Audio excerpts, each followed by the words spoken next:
1 2 क्या जबरदस्त क्लिप है यार। ओ एक्सरसाइज कर रहा था। 3 4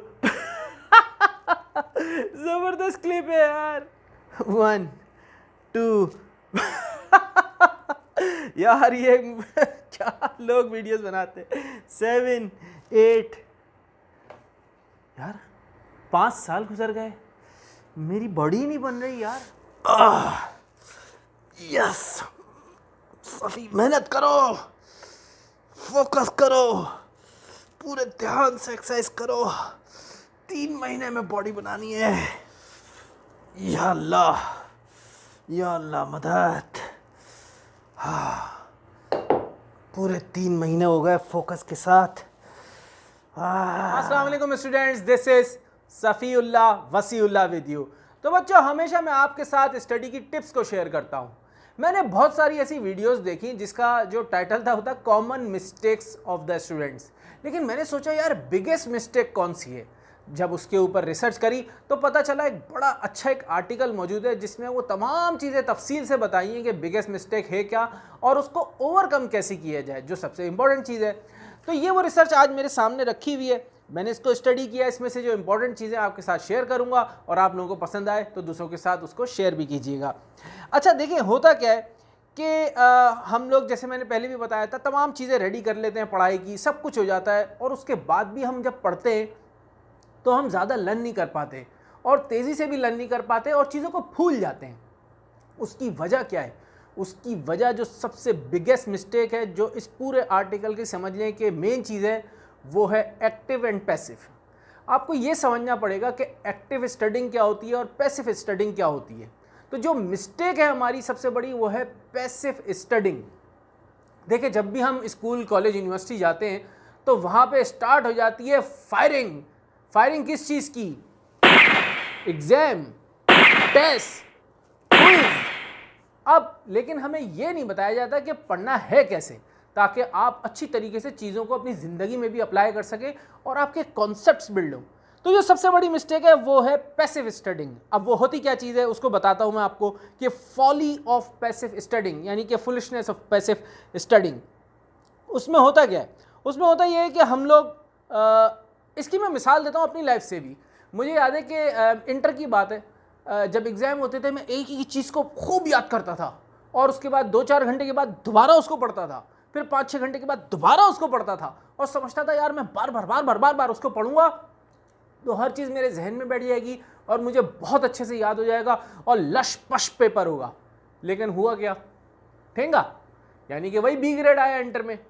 तो पता लगा कि यार इतनी दफ़ा उसको पढ़ा, सब कुछ किया, लेकिन फिर भी नहीं हुआ।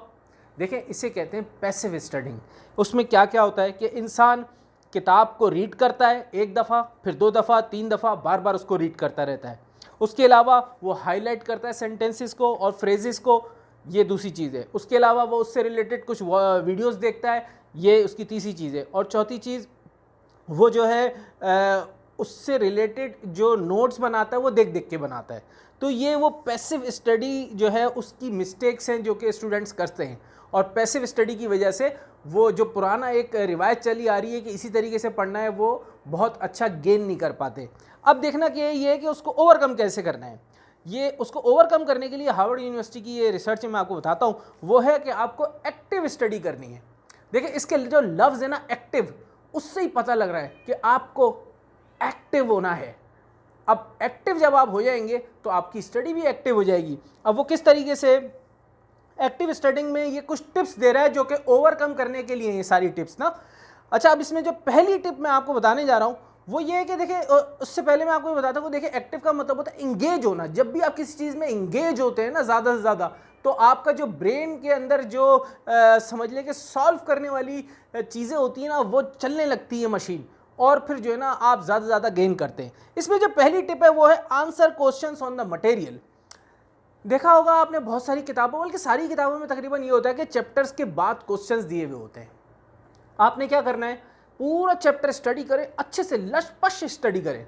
उसके बाद जो उसके आखिर में आंसर क्वेश्चंस होते हैं ना, उसको आपने बगैर दोबारा उस चैप्टर पे जाए हुए या बगैर उस सब्जेक्ट को दोबारा देखे हुए उन तमाम सवालों के जवाब देने हैं खुद, या लिखने हैं या फिर देने हैं, जो भी समझें आप। जब आप उन तमाम सवालों के जवाब खुद लिखेंगे तो क्या होगा, आपका जो ब्रेन है ना वो रिकॉल करेगा चीज़ों को, और आपने पलट के देखना नहीं है। तो जब वो रिकॉल करेगा तो ब्रेन इस्तेमाल होगा, इंगेज होगा, और जब इंगेज होगा, इस्तेमाल होगा, और आप खुद से आंसर्स लिखेंगे या किसी को बताएंगे तो आपको पता चलेगा कि गैप्स कहाँ हैं, और फिर उन गैप्स को आप पूरा करेंगे दोबारा बाद में जाके उसको स्टडी करके। तो पहली टिप ये हो गई कि आपने आंसर देना है क्वेश्चंस का जो कि मटेरियल में थे। अब उसके आगे की टिप्स देखते हैं कि उसके आगे टिप्स कौन कौन सी हैं। उसके बाद एक टिप है टेक नोट्स, लेकिन ये वो नोट्स नहीं है जिसकी मैंने शुरू में बात की थी। उस वक्त ये था कि आपने कोई किताब खोली और देख देख के नोट्स बना लिए, लेकिन ये कह रहा है कि इसमें आपने करना क्या है कि जब आप चैप्टर पढ़ने के बाद उस किताब को बंद करेंगे तो आपने नोट्स बनाने हैं बगैर देखे, बगैर दोबारा चैप्टर पे जाए हुए। आपने बस सिर्फ समझ लें कि उसकी हेडिंग्स ले लें और नोट्स खुद बनाएं। जब आपको अंदाज़ा हो जाएगा कि यार अगर मैंने एग्जाम में जाके लिखा तो मैं क्या लिखूंगा, और फिर उसमें जो भी कमी बेशी हो वो आप दोबारा जाके स्टडी करके और फिर उसको दोबारा उसको बेहतर कर सकते हैं। तो नोट्स बनाएं बगैर चैप्टर को देखे, बगैर चीज़ें देखे, और उन नोट्स का फ़ायदा ये होगा कि रिकॉल होगा आपके जहन में सारी चीज़ें। तीसरी चीज़ है वो है फ्लैश कार्ड्स, जिसको मैं कहता हूँ फर्रा। आपको बल्कि सबको ही पता होगा, हम लोग जो फर्रा बनाते हैं उस फर्रा बनाने में हम लोग क्या करते हैं कि कीवर्ड्स लिखते हैं, और जो कीवर्ड्स जो होते हैं ना उनको देखकर इम्तिहान में याद आ जाता है कि यार इसमें क्या लिखा था। तो ये जो फर्रा बनाने वाली चीज़ है ना, इसको अंग्रेज़ फ्लैश कार्ड्स कहते हैं, हम फर्रा कहते हैं। तो वो फर्रा जो आप बनाएंगे उसमें कीवर्ड्स लिखेंगे, तो उन कीवर्ड्स का क्या होगा कि आप उसको देखेंगे तो बाद में आपको पूरा उसका कॉन्सेप्ट, पूरी चीज़ें समझ में आ जाएंगी। ठीक है, तो ये आपने फ्लैश कार्ड्स बनाने यानी कि फर्रे बनाने, लेकिन इम्तिहान में लेके नहीं जाने, अपने लिए बनाने, ताकि आप उसको देख के आपको याद आ सके कि जो चीज़ मैंने पूरी याद की थी उसमें क्या था क्या नहीं था। तो वो कीवर्ड्स आपको बार बार चीज़ों को याद दिलाते हैं। अब इसमें जो चौथी टिप है वो है लेक्चर योरसेल्फ। ये बड़ी अच्छी चीज़ है। देखें, एक टेक्निक हुआ करती थी जिसका नाम था फेनमैन टेक्निक। फेनमैन टेक्निक ये थी कि आप समझ लें कि चीज़ों को आपने ऐसे समझाना है जैसे 5वीं क्लास के बच्चे को समझा रहे हैं। उसमें आपने क्या करना है कि जब आप अपनी चीज़ को स्टडी कर चुके हैं तो फिर आपने शीशे के सामने बैठ जाएं और लेक्चर दें, और लेक्चर इस तरह दें जैसे आप किसी बच्चे को समझा रहे हैं, यानी कि आसान लफ्ज़ों में आपने उसको समझाना है। ठीक है, तो ये कहते हैं फेनमैन टेक्निक। इसको आप इस्तेमाल करेंगे अपने किसी दोस्त को या आपका कोई भी जानने वाला हो, उसको जो चीज़ आपने समझी है वो समझाएं, ताकि जब आप वही चीज़ किसी और को समझाएंगे तो वो आपको रिकॉल होगी आपके जहन में और आपको अच्छा याद रहेगा। तो दैट इज़ लेक्चर योरसेल्फ। अच्छा, यहाँ पे कुछ और मिस्टेक्स के बारे में उन्होंने बात की है कि देखिए, ख़ास तौर पे बच्चों की सबसे बड़ी एनिमी वो होती है कि एग्ज़ाम के बिल्कुल आखिर में जाके पढ़ते हैं। उसके अलावा वो रेगुलर स्टडी की उनकी हैबिट नहीं होती। उसके अलावा वो अच्छे नोट्स बनाना, यानी कि जो जैसे मैंने समझाया उस तरह से नोट्स नहीं बनाते। उसके अलावा वो अपने ब्रेन को ज़्यादा रिकॉल में नहीं लगाते। जब वो रिकॉल में नहीं लगाते तो वो प्रॉब्लम सॉल्विंग चीज़ उनके जहन में नहीं होती, बल्कि सिर्फ एक रट्टाफिकेशन आ जाती है। अच्छा, उसके आगे एक बड़ी अच्छी चीज़ उन्होंने बताई है कि जो लफ्ज़ होता है ना स्टडी, उसको आप रिप्लेस कर दें प्रैक्टिस से, क्योंकि ये बचपन से हमारे जहन में बिठा दिया स्टडी। स्टडी का मतलब है याद करो याद करो याद करो, लेकिन जब आप इस लफ्ज़ को चेंज करके प्रैक्टिस में चेंज कर देंगे तो फिर होगा कि यानी उन चीज़ों की प्रैक्टिस करो, और जब आप उन चीज़ों की प्रैक्टिस करेंगे तो यकीनन आपको जो है बहुत अच्छा याद होगा और ज़िंदगी में, प्रोफेशनल लाइफ में आप उसको अप्लाई कर सकेंगे। अच्छा, अब देखें, ये जो सारी हमने बातें करी एक्टिव स्टडी की, इसका रिज़ल्ट क्या होता है? इसका रिज़ल्ट देखें, हमेशा याद रखें कि आपकी अच्छी हैबिट बन जाती है। उसके अलावा जब अच्छी एक्टिव हैबिट बन जाएगी, फिर उसके बाद आप जब ख़ास तौर पे प्रोफेशनल लाइफ में जाते हैं ना, तो आपको जो है ना वो आइडियाज़ देने पड़ते हैं, वैल्यू एडिशन करनी पड़ती है, तब आप ज़िंदगी में आगे बढ़ते हैं। वरना जो लोग आपने देखा है सिर्फ जाते हैं सुबह से शाम तक अपना फ़िक्स काम करते हैं, तो वो एक ख़ास लेवल तक रहते हैं बस। लेकिन जो लोग आगे बढ़ते हैं और एक्टिवली काम करते हैं और अपने अपने जहन को इस्तेमाल करते हुए बेशुमार आइडियाज़ लेके आते हैं, वो लोग वो होते हैं जो आगे बढ़ जाते हैं।